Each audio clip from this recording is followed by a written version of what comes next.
వారాహి నవరాత్రుల సందర్భంగా 150 మంది ఋత్వికులతో సహస్ర చండీ మహాయాగం సంప్రదించండి. నమస్తే, వెల్కమ్ టు సుమన్ టీవీ. నేను పద్మిని. ప్రస్తుతంతో పాటు ప్రముఖ ఆధ్యాత్మికవేత్త, ప్రముఖ న్యూమరాలజిస్ట్ లక్ష్మీ నరసింహస్వామి ఉపాసకులు శ్రీమతి స్రవంతి గారు ఉన్నారు. మాట్లాడదాం. నమస్తే అక్క. నమస్తే పద్మిని.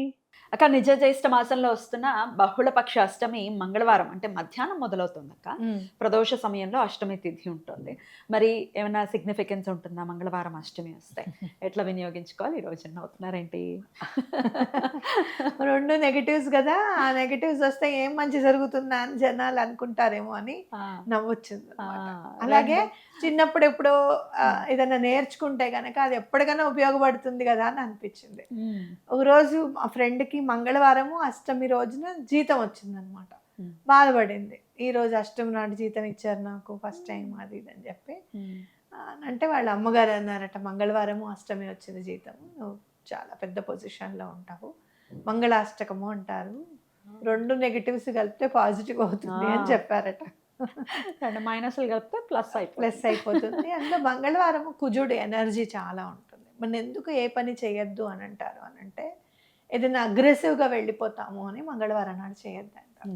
అంటే జనరల్గా ఎనర్జీ ఎక్కువ ఉంటుంది కదా, 10 రూపాయలు ఖర్చు పెట్టి చోట 100 ఖర్చు పెట్టుకురావడము, అలాగే స్పీడ్గా వెళ్తూ ఉంటే కింద పడ్డము, ఇలాంటివి ఉంటాయి అన్నమాట. కాబట్టి మంగళవారం నాడు చేయొద్దు అంటారు. ఏ పని అయినా చేయాలి అంటారంటే దండం పెట్టుకోవడం చేయండి. మంగళవారం ఏదైనా చేస్తే మళ్ళీ మళ్ళీ చేస్తాము అని ప్రతీతి అనమాట. కాబట్టి దండం పెట్టుకోవడము, చదువుకోవడము, ఆంజనేయ స్వామిని పూజించడము, ఆయనకి సింధూరాన్ని సమర్పించడం, ఇలాంటివి మళ్ళీ మళ్ళీ చేయొచ్చు అనమాట. అలాగే అష్టమి తిథికి కూడా అమ్మవారు కూడా అష్టమి చంద్ర విభ్రాజ అని చదువుకుంటూ ఉంటాం. అష్టమి చంద్రుడు అంటే ఏంటంటే మనం ఎప్పుడు చెప్పుకుంటూ ఉంటాము, ఎక్కడ కూడా చేంజెస్ అనేది ఉండదు అనమాట. ఏ అష్టమికి అలానే ఉంటాడు రెండో అష్టమిలో చంద్రుడు చేంజ్ ఉండదు. కాబట్టి అష్టలక్ష్ములు సిద్ధిస్తే కనుక, అష్టసిద్ధులు మనకి సిద్ధిస్తే కనుక ఎలాంటి చేంజ్ ఉండదు.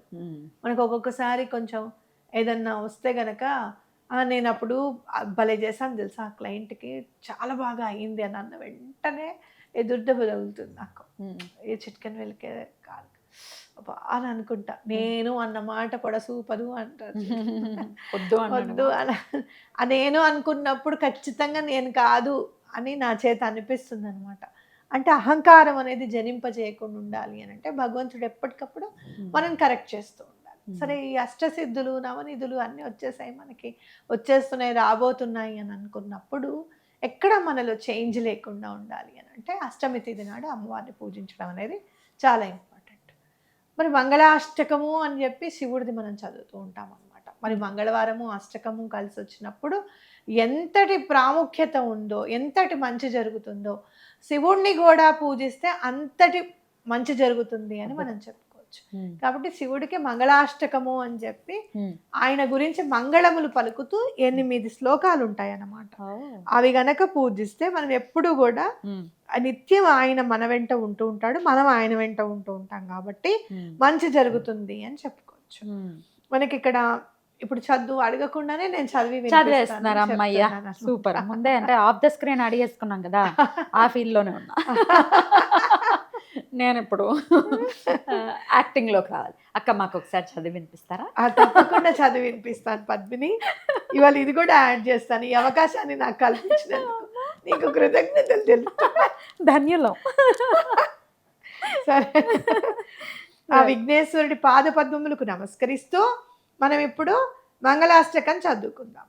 భవాయ చంద్రచూడాయ నిర్గుణాయ గుణాత్మనే కాలాకాలాయ రుద్రాయ నీలగ్రీవాయ మంగళం వృషారూఢాయ భీమాయ వ్యాఘ్రచర్మాంబరాయ చ పశూనాం పతయే తుభ్యం గౌరీకాంతాయ మంగళం భస్మోద్ధూళిత దేహాయ వ్యాళ యజ్ఞోపవీతినే రుద్రాక్షమాళభూషాయ వ్యోమకేశాయ మంగళం సూర్యచంద్రాగ్నినేత్రాయ నమః కైలాసవాసినే సచ్చిదానంద రూపాయ ప్రమథేశాయ మంగళం మృత్యుంజయాయ సాంబాయ సృష్టిస్థిత్యంతకారిణే త్రయంబకాయ సుశాంతాయ త్రిలోకేశాయ మంగళం గంగాధరాయ సోమాయ నమో హరిహరాత్మనే ఉగ్రాయ త్రిపురజ్ఞాయ వామదేవాయ మంగళం సద్యో జాతాయ శర్వాయ భవ్య జ్ఞాన ప్రదాయినే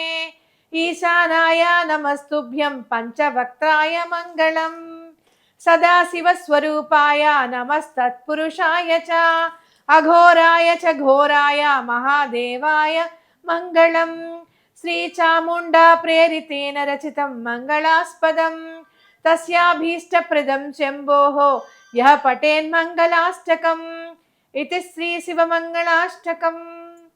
బా, ఏం వైబ్ ఉంది మీ గొంతులో. శివయ్య అంటే చాలా ఇష్టమా మీకు? చాలా ఇష్టం, చాలా ఇష్టం. మీకు ఏ స్వరూపం ఇష్టం లేదు? ఆయనను చూస్తే చాలా సింప్లిసిటీ కనపడుతుంది నాకు. ఇంకా ఫ్యామిలీలో అంటే గణేశుడు ఇంత బాగా తయారయ్యాడే, అమ్మవారికి ఎన్ని నగలు ఉన్నాయి, నాన్న చక్కగా తయారవు అని సుబ్రహ్మణ్యేశ్వర స్వామికి చెప్పి అందులోనే ఆయన వెతుక్కుంటారు అని అనిపిస్తుంది. అంటే తండ్రి ఎలా అయితే ఉంటాడో, మనం తనికెళ్ళ భరణి గారు చెప్పినట్టు తండ్రి వెనకబడి ఉంటాడు, నాన్న ఎందుకో వెనకబడ్డాడు, నాన్న ఎందుకో వెనకబడ్డాడు అన్నట్టు శివయ్య కూడా ఎందుకో వెనకబడ్డాడు. లేదు లేదు లేదు, శివయ్య ఎప్పుడు హృదయంలో ప్రత్యేకమైన అలా కాదురా, శివలింగం ఇంట్లో పెట్టుకోకూడదు, ఆయన ఎప్పుడు శ్మశాన సంచారి, ఇవన్నీ వేషాలు అనమాట, మనకి మామూలుగా కాదు అసలు. నిజంగానే ఈ తండ్రి కూడా వెనకబడ్డా అని అనిపిస్తుంది. కరెక్ట్ చెప్పారు. ఆన్ దట్ నోట్ yes, మంచినీళ్ళు తాగుతున్నామంటే ఆయన పెట్టిన భిక్ష కాదు, మరి ఎవడు నెత్తి మీద పట్టుకోగలడు. గంగమ్మ వారిని అంత అంత మోస్తూ ఆయన ఎప్పుడు కూడా అయ్యో అమృతాన్ని తీసుకోవడానికి ఏమాత్రం ఆలోచించకుండా హలాహలాన్ని మింగాడు. ఇవన్నిటికీ శివుడు కావాలి, తండ్రి పాపాలన్నిటికీ భైరవుడు కావాలి మనకి కంపల్సరిగా. అవును, తండ్రి అంటే తండ్రి. ఇక్కడ చూడండి, భవ్య జ్ఞాన ప్రదాయని, జ్ఞానం ఎలాంటి జ్ఞానం ప్రసాదిస్తాడట ఆయన అంటే భవ్య జ్ఞానం ప్రసాదిస్తాడట ఆయన. కాబట్టి మనం ఇదంతా చక్కగా ఆలోచించుకుని చదువుకుంటూ ఉంటేనే ఆయన గురించి అర్థమైపోతుంది. హరిహరాత్మనే అంటే హరికి ఉన్న ఆత్మ, హరుడికి ఉన్న ఆత్మ కలిసి ఉందిట ఆయన. అంటే సూర్య చంద్రాగ్ని నేత్రాయ అంటే సూర్యుడిని చంద్రుడిని నేత్రాలుగా పెట్టుకున్నటువంటి వాడు. మృత్యుంజయ మంత్రం చదువుతుంటే కూడా నాయన ఇంకెవరు మాకు దిక్కు, నువ్వే దిక్కు అని చెప్పినట్టుగా అనిపిస్తుంది. ఎంత ఇదంటే ఓం హౌం వం జూం సహా అంటే చాలు, మృత్యుంజయ మంత్రం అంతా అయిపోయినట్టే.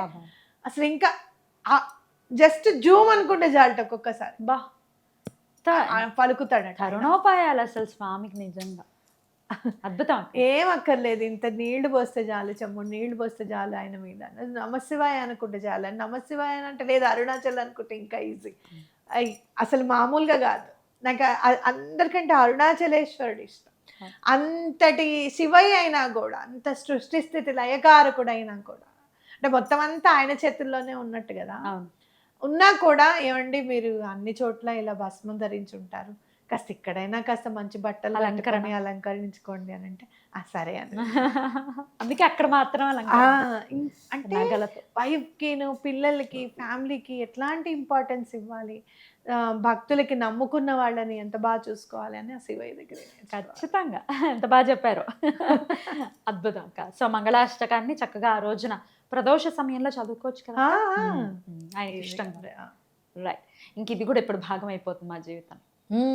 Very good. చాలా అసలు మామూలుగా లేదు. ఇప్పుడు మాట్లాడే గొంతుకి చదువుతున్న గొంతుకి సహస్రం తేడా ఉంది. చాలా బాగా చదివి వినిపించారు. మీకు అలానే అనిపించింది కదా? కమెంట్ సెక్షన్ లో ఒకసారి రాయండి, చూస్తారు కమెంట్స్ అన్ని, సంతోషపడతారు. థ్యాంక్ యూ అక్క. నమస్తే. నమస్తే.